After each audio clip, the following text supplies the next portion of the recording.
Greetings, fellow horror fans. This is Freaks Movie Reviews, saying we're going to do things a little different from now on. I'll try to keep the movie reviews shorter and as spoiler-free as possible, not mentioning any major plot points from the third act of the movie. Also, I made an introduction video this time, which is something I felt necessary when discussing werewolves, because I really want to dig deeper into this genre. I don't know if this will be something I'll be doing in the future, but I will this month. Sorry for this boring intro. To offset it, here is some cute little wolf puppies.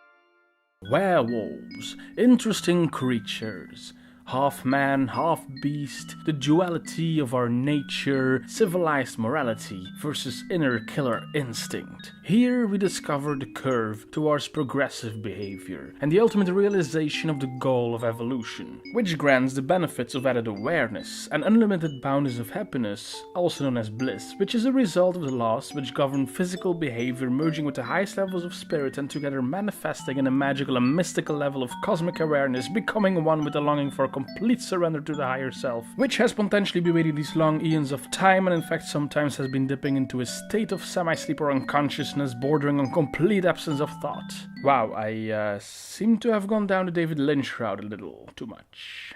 Sorry, where wolf was I?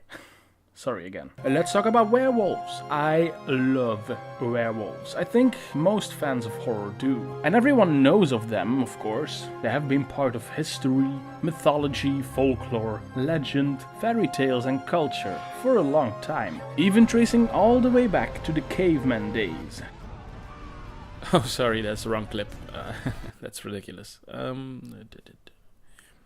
Let's see.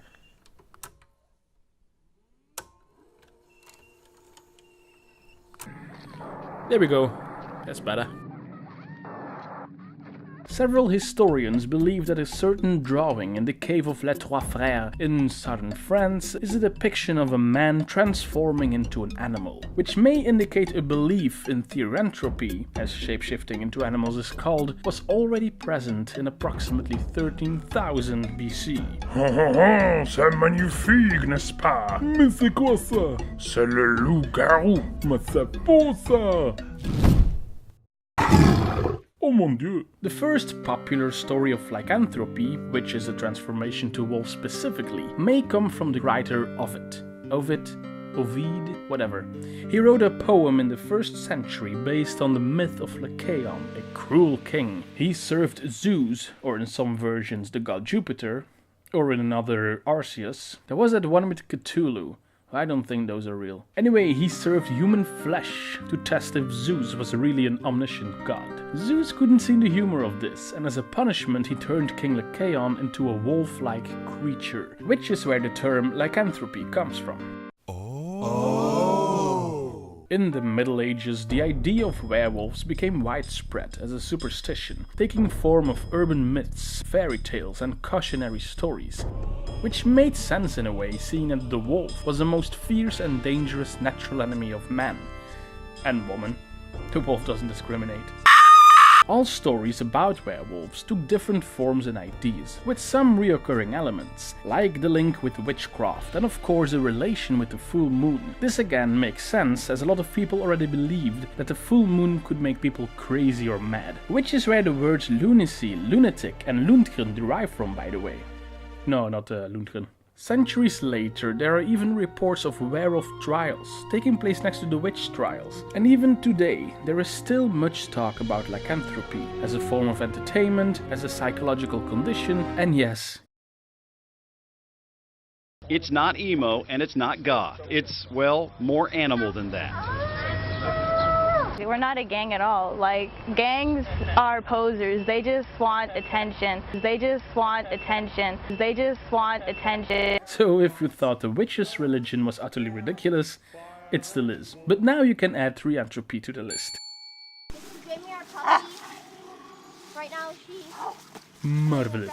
The reason I'm telling you all this is just to show how much werewolves are part of our culture. And why shouldn't they? I find the idea of lycanthropes very interesting, especially as a subject for horror fiction. The reason I prefer lycans above other mythical movie monsters is that the monstrous element is involuntary. A werewolf doesn't want to do the gruesome things he does, or in some cases he simply doesn't know. It's something he can't help doing. It's a burden, a curse. So to some extent, the werewolf is both the monster and the victim, making him a very tragic character.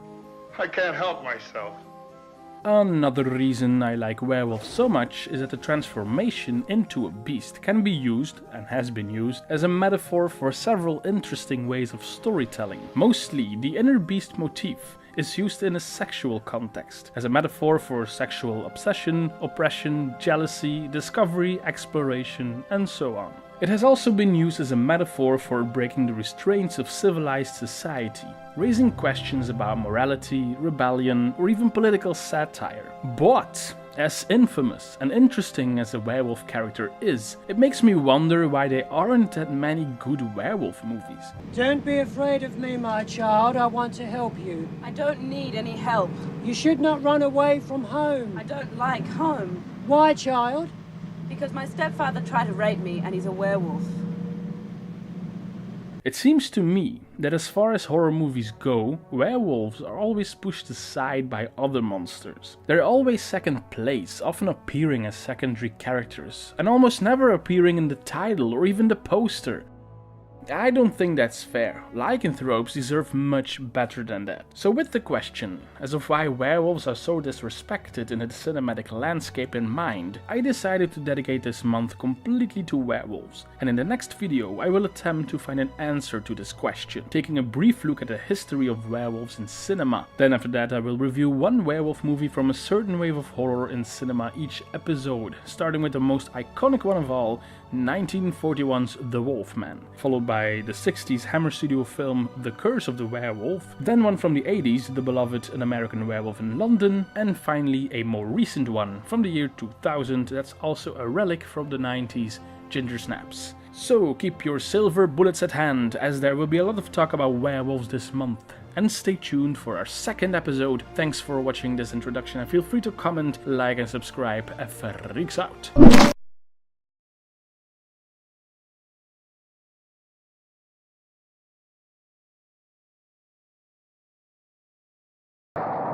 Thank you.